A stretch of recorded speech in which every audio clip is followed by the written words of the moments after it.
Hey, I'm Jeff the Junk Seller, and this presentation I want to talk about a military medal collection that I got about 3 years ago.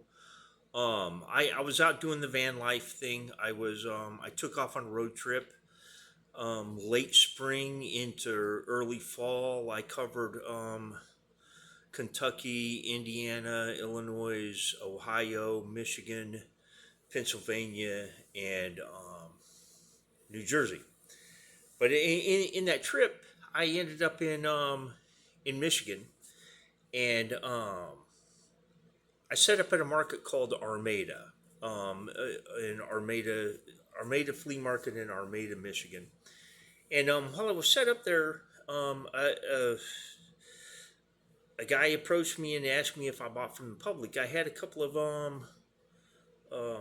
medals from the Korean War in my display case. And because of that, he wanted to know whether I was interested in buying a collection of medals that he had. Now, the story on those medals is he had a friend who bought storage units and got this in a storage unit and traded it to him. The fellow was a painter, and he painted the guy's house, his friend's house, and in partial payment of painting his house, he got this metal collection and some other stuff. I think he told me that he took the things that he got in lieu of like $700 or so. But he approached me, asked me if I was interested, and I told him that I would be. He said there were about 50 of them. He was somewhat frustrated because they were all foreign metals, and he was having a hard time finding anybody that was interested in them. I thought of all things, silver content might be important. Sometimes some metals are even actually gold. It really depends on what it is, but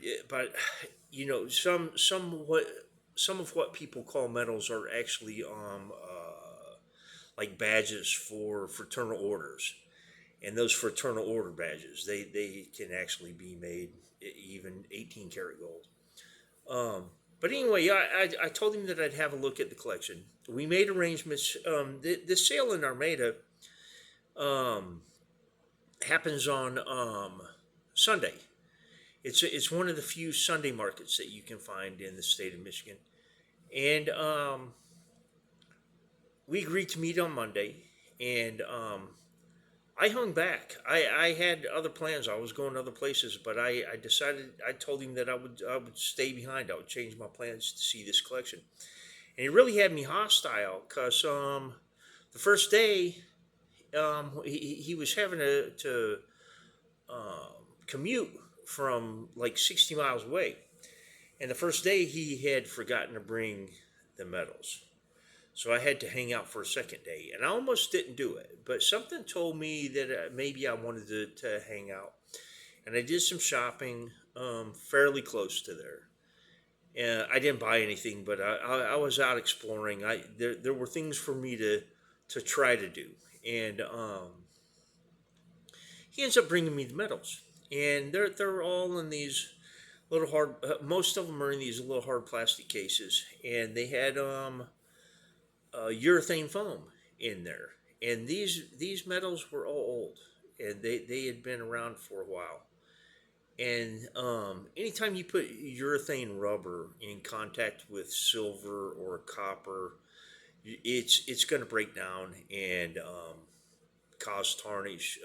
It can actually cause pitting on the metal. I have one of the metals, and you'll see it in the presentation here, is pitted because it was like this. But he presents this medal collection to me. There were actually 51 medals, and I looked at them, and I was really only interested in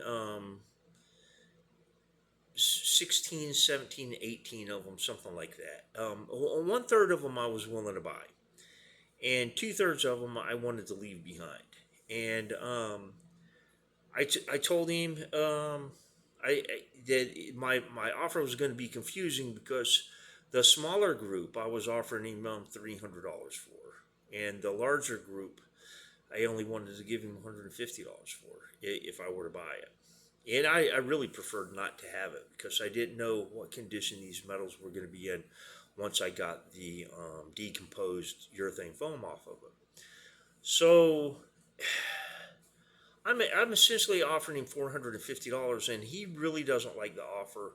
He came back and told me that he had to have at least $500. There was something he needed to do to the car, tires, or something, front end work or something, and he needed $500.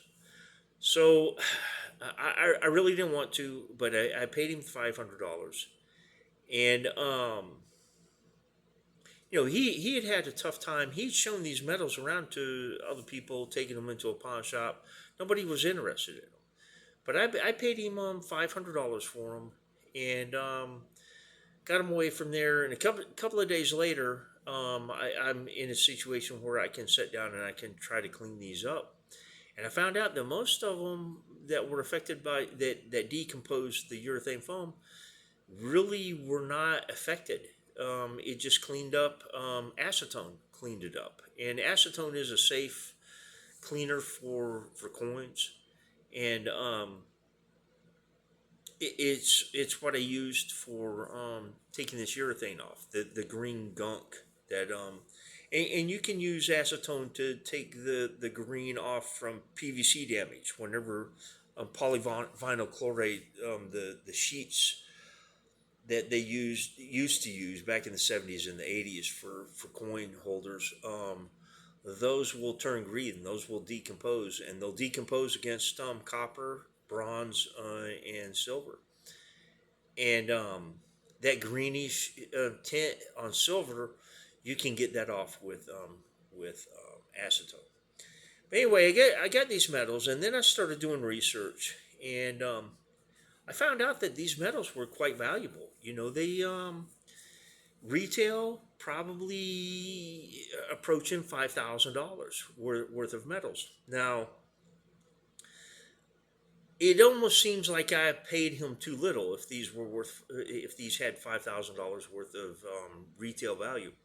But I can tell you that when I was going to the flea markets, I put some of them out. I sold a few. I sold the Canadian ones that had been issued. There were a couple of metals that I was able to sell. I think I made probably $80 or $90 on three metals, something like that.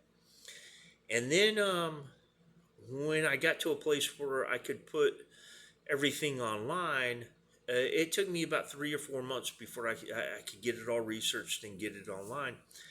And I put it on eBay, and it was a full year and a half before I had my money back. I took $500 out of my budget, and in about a year and a half, a little over a year and a half, I had about $1,200 in sales total on these metals, and I think I sold about 20 of them. The presentation, the metals at the end of this presentation, there's 26 of them, and I've provided some notes about value. I think it comes to $3,800 and $3,855, something like that. But these metals, I've offered them for an awful long time, and I have had no takers on them. I may have these at the end of my life, and the other $1,200, that's about what I needed to get on a return for that kind of investment. But it even took longer than I could afford for it to. So I feel like the price was really a pretty fair price, even though it seems a little unjust that I'm holding a whole lot of value. But this is value that is unrealized potential. And the problem with this stuff is I can't discount it. A $400 metal, I could offer it for $200. The same guy that's willing to pay me $200 would be the same guy that would be willing to pay me $400. They just don't exist out there. And this is the kind of stuff that the middle class collects. And right now, collectibles for the middle class they're just not they're not moving.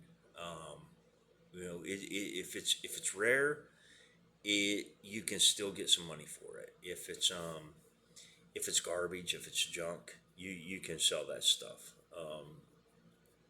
The wealthy people are always going to buy, but the middle classes, they're a bit strapped.